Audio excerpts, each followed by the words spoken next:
Olá, pessoal, sejam bem-vindos ao meu canal. Meu nome é Aníbal Azevedo. Você está no canal do Aníbal Azevedo e estamos dando continuidade aqui a uma série de vídeos, mas se você não assistiu os vídeos anteriores, não tem problema nenhum. Esse vídeo aqui, na verdade, é o início aí de uma prática muito interessante da construção de um chatbot. E se você conseguir até o final, a gente vai ter um resultado muito interessante no meio do vídeo, mas se você for para o meio do vídeo sem ver esse início aqui da minha explicação, você não vai entender os resultados. Então, permanece aí comigo no vídeo, que vai valer a pena, e a gente vai construir a ponte para uma coisa muito interessante, muito bacana, que é um chatbot movido à inteligência artificial, tipo ChatGPT, que você pode personalizar. Então, vamos dar continuidade ao nosso vídeo aqui. Nossa aula, então, aqui é sobre agentes estilo ChatGPT, né? Ou Large Language Models, né? Que enfim, na verdade seriam modelos grandes de linguagem, né? E aí, no caso, com esse conceito, pessoal, o que que a gente vai fazer aqui? A gente vai tratar um pouco daquilo que a gente já tinha falado lá na aula 9, né? A gente vai dar continuidade a origens do ChatGPT. Ali tem as bases, mais ou menos, dos desenvolvimentos que ajudaram a gente chegar no ChatGPT, tá?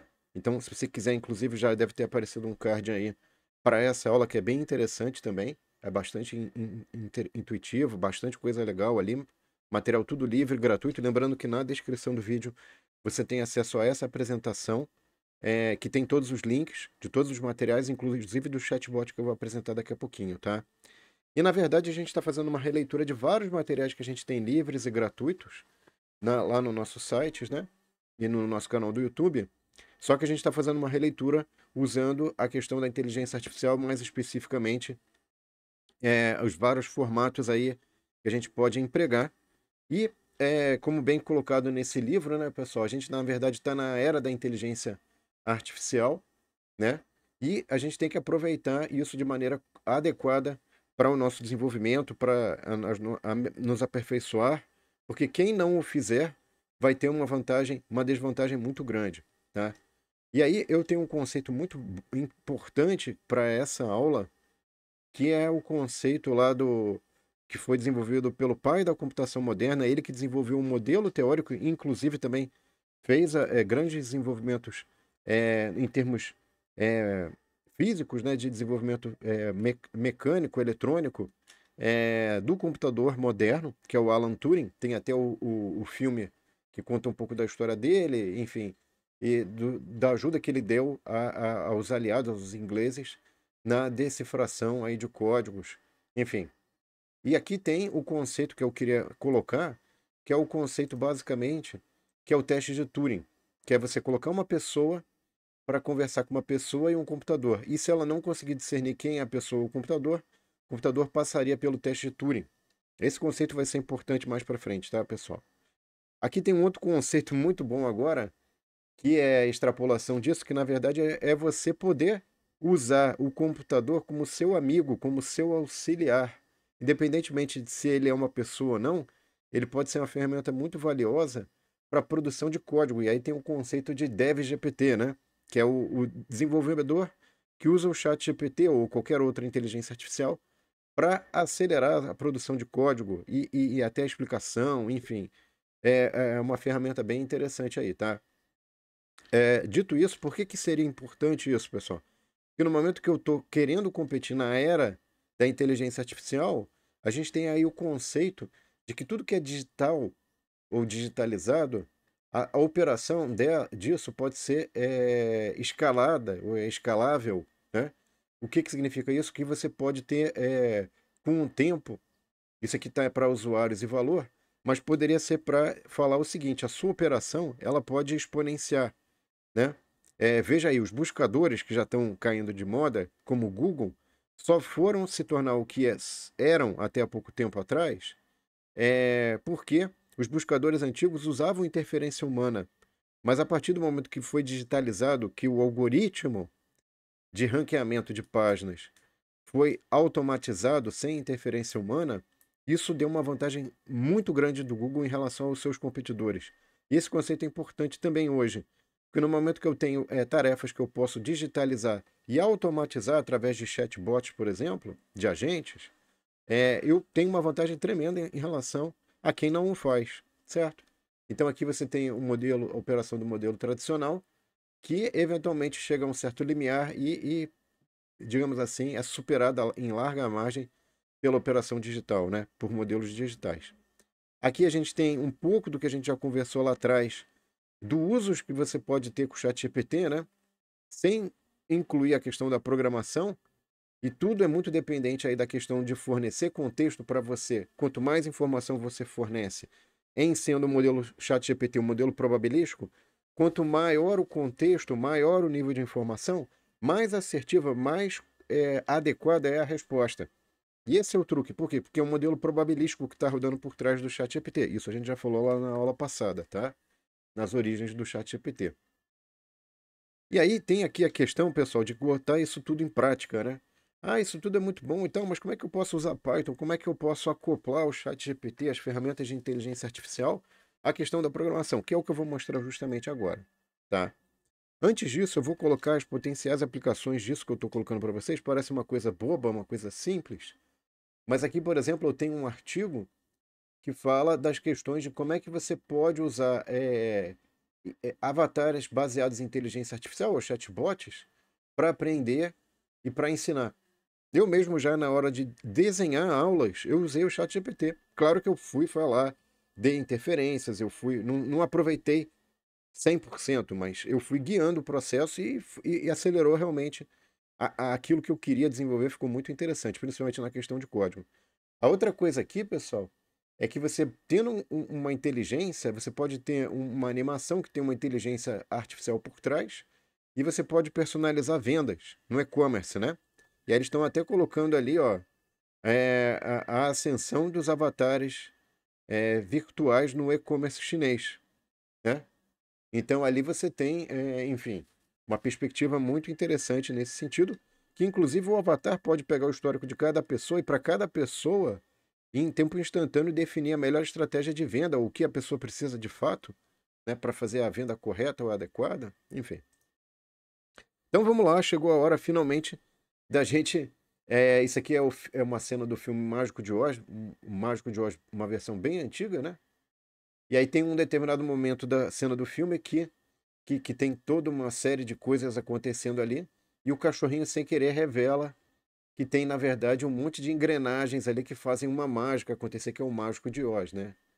E aí o pessoal tenta escolher a cortina, mas a gente está abrindo as cortinas do que são as inteligências Large Language Models, né? Ou as inteligências baseadas em grandes modelos de linguagem, o que é o ChatGPT, basicamente, tá? Muito bem.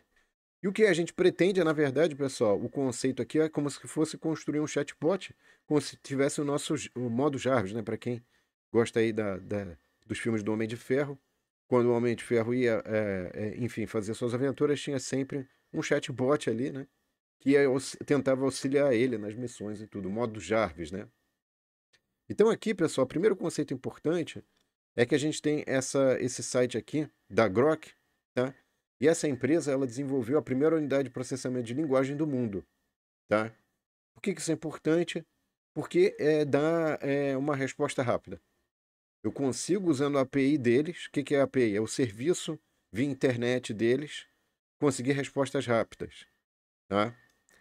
Além disso, eu posso combinar essa Grok com a LangChain. Essa LangChain, na verdade, é uma biblioteca de integração de diferentes modelos de linguagem e ferramentas de inteligência artificial, e também aplicações, tá? Então você pode criar o que a gente chama de pipelines de processamento de linguagem natural, a gente vai entender um pouco isso mais para frente. E aí você vai combinando modelos e soluções de inteligência artificial. Isso você pode rapidamente mudar, modificar de forma muito sem precisar entrar nos detalhes técnicos que eventualmente poderiam tornar o desenvolvimento mais lento, tá? Então, aqui tem mais coisas dentro da LangChain, como por exemplo memória, mas eu não coloquei, tá? E aqui tem o endereço do post, onde tem esses mais detalhes. É memória mais um outro aspecto que eu não coloquei aqui, tá? Mas o que vem a ser LLM? Grandes modelos de linguagem, é a base da estrutura LangChain, dessa biblioteca. E aí tudo vai girar em torno desses modelos de linguagem, tá? Para você construir, inclusive, por exemplo, o que a gente chama das chains, né? Que são as cadeias, a tradução em português, né? Então, esse modelo Chains permite a combinação da chamada de uma API de uma LM, de uma Large Language Model com outras ferramentas. Por exemplo, eu posso ter uma URL de um site, o conteúdo de um site, posso resumir esse conteúdo desse site e passar para o LLM, para o chat, para a inteligência artificial ali de modelo, grandes modelos de linguagem, né? E esses grandes modelos de linguagem, na verdade, vão então fazer um resumo. Por exemplo, eu posso fazer perguntas e ele vai podendo me dar respostas com base nesse material, tá? Extraído desse site ou de um documento PDF, enfim. Aqui eu posso ter os prompts, né? Os prompts, na verdade, já são modelos pré-definidos, incluindo a questão de formatação de saída ou estilos, né, prontos, que são mais eficientes para certas situações, tá? Você pode ter também a questão dos carregadores e utilidades de documentos. Isso aqui você pode ter ferramentas como, por exemplo, sessões de intérprete Bash e Python, né? E aí você, por exemplo, isso aqui é interessante quando você tem aplicativos que exigem interação direta com o sistema ou quando trechos de código são necessários para calcular quantidades matemáticas específicas ou resoluções de problema, tá? E por último, mas não menos importantes, aí sim a gente tem os agentes, que é a motivação desse vídeo, né? Que ele pode tomar decisões, implementações, verificar resultados e iterar continuamente esse ciclo até a conclusão da tarefa, tá? E ele tem uma facilidade de flexibilidade e adaptação de acordo com as entradas durante o processo. Então, o agente, ele é um código mais inteligente, ele pode alterar o comportamento dele em função das entradas, vamos colocar assim, tá? Não é um código estático, né, de programação. Então, o que acontece é que a gente vai juntar a LangChain, né, que vai ajudar a gente a padronizar a interação com diversos modelos de linguagem. Então, inclusive, a gente vai dar prioridade para modelos de linguagem gratuitos, para facilitar nossos testes, enfim. E a troca de diferentes APIs, como OpenAI, Hugging Face e Cohere, tá? E aí, isso aqui é como se fosse uma interface que facilita a troca de, eu quero usar o Hugging Face, eu quero usar o OpenAI, enfim. Então a LangChain tem essa vantagem, tá? E aqui a gente tem, pessoal, a questão do Grok, né? Que vai dar a questão da alta performance e baixa latência, tá? Essas informações eu tirei aqui desse link, depois eu vou botar direitinho o link ali dentro da apresentação, tá? E aqui a gente tem também um passo a passo que eu tirei desse post, também está na descrição do vídeo, tá? Então a primeira coisa importante é você criar uma chave para acessar a API do Grok Cloud, né? Então aqui tem inclusive o link para ele vai pedir para você fazer login, você pode usar o login do Gmail, por exemplo, tá? Aí depois você gera a chave, copia. Lembre-se, toma cuidado de copiar e guardar no lugar, porque depois você não vai conseguir mais acessar a chave. Então aqui tem o que seria a página de criação, aí você vai copiar aqui, né? Copy API aqui. Copiou essa sequência de números e letras, você vai usar no seu programa, tá? Então aqui, pessoal, a gente tem, inclusive, o programa no Google Colab. A gente tem o link aqui para o Google Colab, está na descrição do vídeo, o link para essa apresentação que tem esse link para o Google Colab. Obviamente, aqui depois você vai ter que colar num determinado trecho do programa a sua chave. Aqui a gente tem como é que é o nome? O carregamento de bibliotecas, a instalação e depois o carregamento das bibliotecas necessárias, tá? Aqui, ó, replace your API key, né? Você tem que botar aqui, tá? Aqui você tem basicamente um texto, porque eu vou criar uma interface gráfica bonitinha, né? Usando o Streamlit, né? E aqui é uma parte da interface gráfica que é para dizer, olha, aqui é um chatbot e tal, parará. E aqui eu botei uma questão que eu respondi, depois ele vai responder, tá? Isso aqui é o código, considerando, então aqui essa parte inicial é só a interface gráfica para permitir a inserção de texto pelo usuário. Depois essa segunda parte aqui você tem do lado esquerdo da interface gráfica. Depois eu vou mostrar a interface gráfica completa, tá? Você pode escolher como é que você quer que seja o prompt. Aqui eu deixei vazio no início, depois eu vou mudar e vou mostrar para vocês como é que vai ficar. Você pode mudar o modelo. Tem o Llama, o Mistral e o Gemma, tá? Aí você pode botar um tamanho de memória do chat. Aqui você define com essa régua aqui. E depois você pode. Isso vai ser importante para ele construir a questão da memória. Qual é o tamanho da memória do chat, né? Aqui tem mais uma parte de interface gráfica, que é para dizer, olha, esse pedacinho aqui abaixo é para você botar a questão e tal, né? Aqui você, efetivamente, você vai capturar o que for digitado nesse espaço aqui, que é o ST, Section State, né? Ele vai capturar o que está ali dentro e vai ver se tem alguma coisa de histórico, chat history, né? E se não tiver, ele vai acrescentando. Se não tiver, ele cria, senão ele vai acrescentando, vai salvando. E aqui embaixo, ele vai, de fato, criar o chat usando a API, a chave API, e o modelo que você escolheu lá, enfim, pela parte gráfica, né? Finalmente, mais para baixo do código, você tem um if. Esse if, ele vai ter uma parte de System Message, que é para dizer como é que vai ser o comportamento do sistema, se vai ser educado. Então aqui ficou vazio, né? Do início, mas depois eu vou botar um outro modo, vocês vão ver como é que vai ficar. Esse Message Placeholder é um espaço reservado que será substituído pelo histórico de conversa armazenado na variável Chat History, tá? E aqui você tem, de fato, template onde a entrada do usuário será inserida. O modelo usará esse template como uma mensagem atual do usuário na conversa.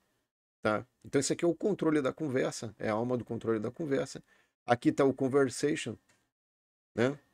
Então, esse prompt é jogado aqui como um parâmetro, tá? E aqui você tem o Grok Chat, que é o que foi inicializado antes, aqui, ó. É a inicialização do chat, tá? E aqui você vai sempre possibilitar debug, né? Então você põe verbose true. E aqui a memória. Essa memória é definida como o que está sendo conversado e que foi sendo guardado. Tá? Essa história que está sendo aqui, ó, memory save context, enfim, você tem todo um controle da memória. Tá? E finalmente aqui embaixo, pessoal, você tem a resposta, né? Que vai me dar, eu faço uma questão embaixo, ele vai colocando isso, então eu tenho uma formatação que eu tenho que seguir. SD Section State Chat History Append. Então ele vai mantendo um histórico disso, né? E aqui também tem a resposta que eu vou colocar na formatação correta, tá? O que foi o chatbot, o que ele respondeu, né? O que foi, enfim, que eu coloquei de questão. Aqui eu estou rodando no Google Colab, aí tem um if name aqui só porque o seguinte, isso aqui na verdade, eu construí esse arquivo, mas esse arquivo ele está sendo escrito localmente dentro do meu drive, né? Writefile app.py, tá? E aí esse arquivo é o que ele vai rodar quando eu mandar executar aqui, ó. Então eu stringlit run app.py. Então ele salvou no meu Google Drive e vai. Por que ele precisa salvar? Porque daí ele manda rodar esse arquivo que foi salvo e manda. Aí depois eu clicando aqui, ele gera uma página e eu tenho que colocar esse número aqui. Ele vai pedir um código de autenticação. Esqueci de dar um print, tá? Mas se você clicar nessa URL e depois lá dentro colocar esse código, ele gera várias. Ele gera isso dinamicamente, não é sempre o mesmo, tá? Aí você consegue acesso e consegue rodar o seu chatbot enquanto estiver rodando. O Google Colab ele está rodando o chatbot, tá? Então isso aqui é a cara do que vai aparecer para você nessa página quando você clicar. Só que o problema disso é que só tem uma única possível pergunta que você pode fazer. Ele não tem a possibilidade de ir salvando isso dentro da interface, né? Então o que a gente fez? A gente pegou e usou aquele conceito do DevGPT, a gente pegou esse código, jogou no ChatGPT e pediu para construir um chatbot que armazenava o conteúdo das respostas e ia mostrando. E aqui eu botei também no Customization, no System Prompt, para usar o humor ácido e sarcástico nas respostas. Então aqui tá, ele fez, então veja o seguinte, eu pedi para o chatbot gerar para mim um chatbot usando LangChain, Stringlit, não tem Stringlit, é mais simples, é só LangChain e Grok. tá? Sem interface gráfica. É um chatbot bem mais simples. Só que olha só o que ele me deu aqui, ó, chatbot. Ah, ok, muito bem. Aqui está algum código que pode vir a funcionar. Não venha chorando se ele não funcionar, né? Usar o humor ácido e sarcástico na resposta. Deu certo, né? Aí tem um conceito interessante aqui que eu queria destacar, que é o seguinte: esse aqui é o código que foi gerado, ó. É um chatbot gerado pelo chatbot. Perceba que há uma questão filosófica aqui, né? O chatbot está gerando um chatbot. Onde isso pode parar, né? E aqui está a resposta sarcástica, humor ácido e sarcástico, né? E aí ele comenta, né? Anyway, I hope this code helps. De qualquer forma, eu espero que esse código funcione. Não diga que eu não avisei você. Ficou bem interessante, né? E ele fez um código bem limpo, enxuto também, porque eu não pedi para botar a interface gráfica do Streamlit que você pode rodar no Google Colab, né? Então, essas questões de interface gráfica, rodar no Google Colab eu não coloquei, talvez esse código não funcionasse dentro do Google Colab, tá? Parte importante, eu poderia aprofundar, e aí ponham no comentário, pessoal, é importante vocês comentarem, curtir, compartilhar, para que o Google, para o YouTube, o algoritmo do YouTube entenda que vocês estão gostando. Eu poderia ter feito outras construções mais complexas, tá? Inclusive, incluindo a questão de leitura de páginas da internet e organização desse conteúdo, tá? Usando outras bibliotecas, inclusive, para transcrição, armazenagem, usando outros conceitos mais sofisticados, tá? Aqui tem vários posts nesse sentido, que eu estou deixando aí, mas não vou aprofundar, porque senão o vídeo vai ficar muito longo, tá? Enfim. E aí, pessoal, para a próxima aula, eu vou construir um chatbot que traz para você, pega o conteúdo do YouTube ou de um site, ou ainda de uma terceira fonte, de um PDF, e usando esse conteúdo ele pode fazer resumo, pode fazer uma série de coisas específicas para esse conteúdo, tá? Algo mais focado e na linha do que eu mostrei nesses outros conteúdos aí para vocês, tá bom? Bom, pessoal, se você ficou até aqui, agradeço a sua atenção, espero que vocês tenham gostado. Não esqueça de curtir e compartilhar para que mais pessoas tenham acesso a esse conteúdo. Obrigado e até a nossa próxima aula, pessoal. Um abraço e até lá. Tchau!